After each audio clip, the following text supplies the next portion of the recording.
నమామి ధన్వంతరు ఆదిదేవం. వాహిని media ప్రేక్షకులకు నమస్కారం. నా పేరు శ్రీనివాస్ రెడ్డి, వైద్య వెల్నెస్ సెంటర్ హైదరాబాద్.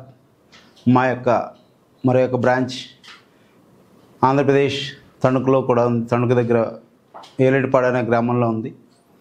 ఈరోజు మనం సమాజంలో చాలామంది ఉన్నటువంటి సమస్య ఏంటంటే, మాకు చేతులు చాలా తిమ్మిర్లు వచ్చేస్తున్నాయి పని చేస్తూ ఉంటే అనే దాని మీద మనం ఈ రోజున మాట్లాడుకుందాం. అసలు ఈ చేతికి తిమ్మిర్లు ఎందుకు వస్తాయి, ఎలా వస్తాయి, దానికి కారణాలు ఏంటి అనేది మనం ఈరోజు చర్చించుకుందాం.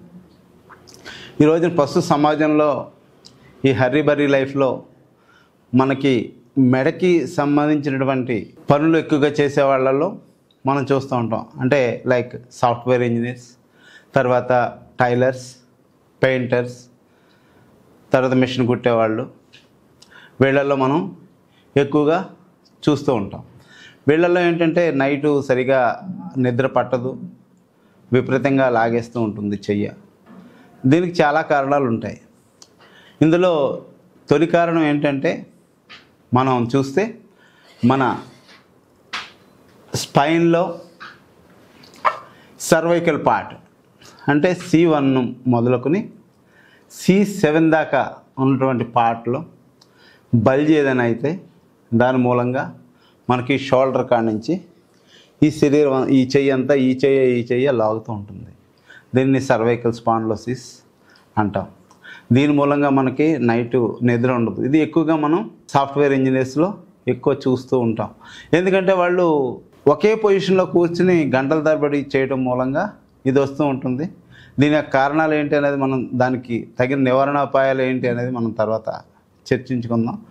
తర్వాత దీన్ని మనం ఏ రకంగా నివారించవచ్చు అనేటువంటిది మనం చూద్దాం. తర్వాత ఇంకో విషయం ఏంటంటే, మనకి మణికట్టు జాయింట్ దగ్గర మనకి ఎక్కువ పోటు అనేది వస్తుంది. దీన్ని మనం కార్పెల్ టన్నెల్ సిండ్రోమ్ అని అంటాం.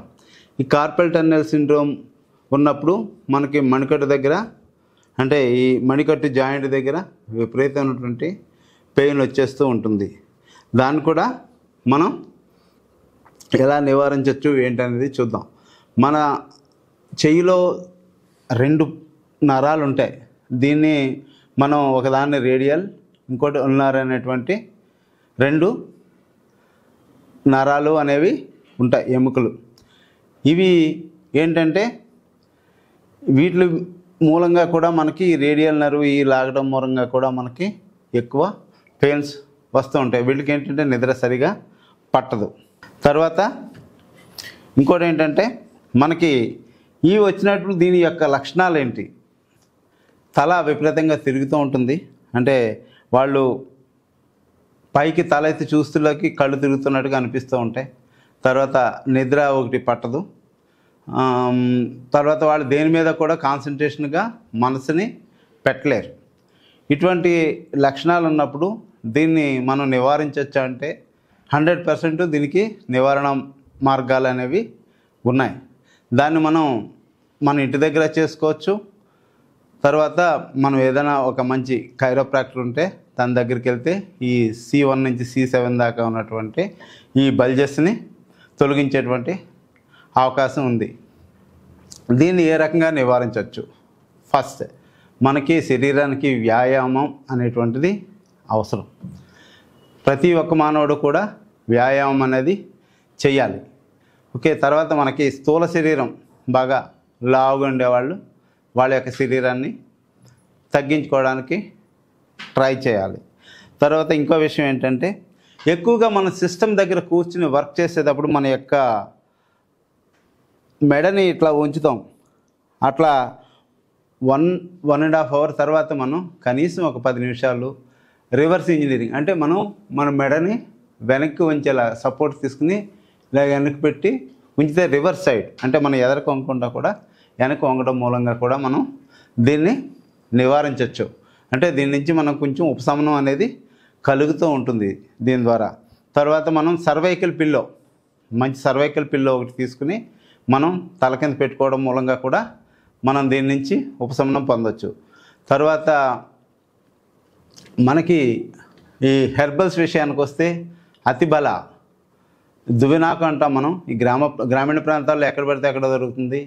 ఈ అతిబల ఆకుని మనం తీసుకుని ఒక 7-8 ఆకులు తీసుకుని మనం ఒక 2 గ్లాసులు నీళ్లు పోసి అందులో దాన్ని తాగడం మూలంగా మనకి ఈ C3 C4 మధ్యలో ఉన్నటువంటి ఈ డిస్క్ అనేటువంటిది మళ్ళీ రీజనరేట్ అవ్వడానికి ఆస్కారం ఉంటుంది.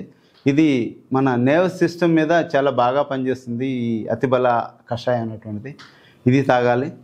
తర్వాత నువ్వులు బెల్లం కలిపినటువంటి ఒక లడ్డు రోజు ఒక నిమ్మకాయ అంత తింటే అది కూడా మన శరీరానికి బాగా పనిచేస్తుంది. తర్వాత ఒమేగా ఫ్యాట్స్ ఉన్నటువంటి నట్స్ మనం ఎక్కువ తీసుకోవాలి. అంటే అవిసెలు, తర్వాత వాల్నట్స్, తర్వాత ఆల్మండ్స్, ఇటువంటి ఎక్కువగా తీసుకుంటూ ఉండాలి. తర్వాత యోగా అనేది కూడా వీళ్ళల్లో చాలా బాగా పనిచేస్తూ ఉంటుంది. తర్వాత మనం మన ఆ ఎఫెక్టెడ్ పార్ట్స్ ఏవైతే ఉన్నాయో అక్కడ నువ్వుల నూనె ఒక 1/2 లీటరు, తర్వాత ఒక 50 గ్రామ్స్ పచ్చకర్పూరం తీసుకుని ఈ నువ్వుల నూనెలో కలిపి, ఆ పచ్చకర్పూరం నువ్వుల నూనెలో కలిపి మనం అప్లై చేస్తున్న టైంలో లైట్గా గోరువెచ్చ చేసి ఆ పార్ట్స్కి మనం రాసుకుంటే, మసాజ్ చేస్తే ఇలా కింద నుంచి పైకి, తర్వాత ఈ స్పైనల్ దగ్గర ఈ ఏరియాలో C7 సర్వైకల్ ఏరియాలో మనం దాన్ని అప్లై చేస్తే దీని మూలంగా కూడా మనకి బాగా ఉపశమనం అనేది కలుగుతుంది. తర్వాత దీనికి మనం మర్మా పాయింట్స్ని కూడా వాడచ్చు. ఈ మర్మా పాయింట్స్ ఏంటి అనేవి మనం తెలుసుకుందాం. మనకి ఈ బొటకన వేలికి చూపుడు వేలికి మధ్యలో ఇక్కడ కనీసం ఒక 5 సెకండ్లు మనం ప్రెస్ చేయడం మూలంగా మనకి ఈ మెరిడియన్ ఏదైతే ఉందో, లంగ్స్ మెరిడియన్ ఏదైతే ఉందో దాన్ని మనం ఎక్కువ యాక్టివేట్ చేసినట్టు అవుతుంది. అందుకని ఈ ఏరియాలో, తర్వాత ఈ మణికట్టు దగ్గర, మణికట్టు ఫస్ట్ గ్రీజ్ దగ్గర మనం ఒక 8 సార్లు clock wise, anti clock wise మనం ఈ ఏరియాలో మనం ప్రెస్ చేయాలి. తర్వాత ఇక్కడి నుంచి మీ 4 వేళ్ళు తీసుకుని ఈ ఏరియాలో కూడా మనం ప్రెస్ చేయడం మూలంగా ఈ చేతి తిమ్మిర్లు అనేటువంటి వాటిని చాలా అద్భుతంగా ఇది తగ్గించడంలో చాలా బాగా ఉపయోగపడుతుంది. దీన్ని clock wise, anti clock wise చేయాలి. ఇలా మనం ప్రతిరోజు పొద్దున సాయంకాలం మనం చేస్తే ఈ ఏరియాలో ఒకటి, తర్వాత ఈ పక్కన ఈ ఏరియాలో, తర్వాత ఇక్కడ, అంటే మన చెయ్యి ముడిచినప్పుడు ఈ ఏరియాలో నొక్కడం మూలంగా మనం దీన్ని ఈ సర్వైకల్ స్పాండిలైటిస్ కానీ, తర్వాత కార్పల్ టన్నెల్ సిండ్రోమ్ కానీ, తర్వాత షోల్డర్ హ్యాండ్ సిండ్రోమ్ కానీ మనం నివారించవచ్చు. తర్వాత ఈ ఏరియాలో కూడా దీన్ని మనం ప్రెస్ చేయడం మూలంగా మనం దీన్ని బాగా నివారించవచ్చు. థ్యాంక్ యూ, ధన్యవాదాలు.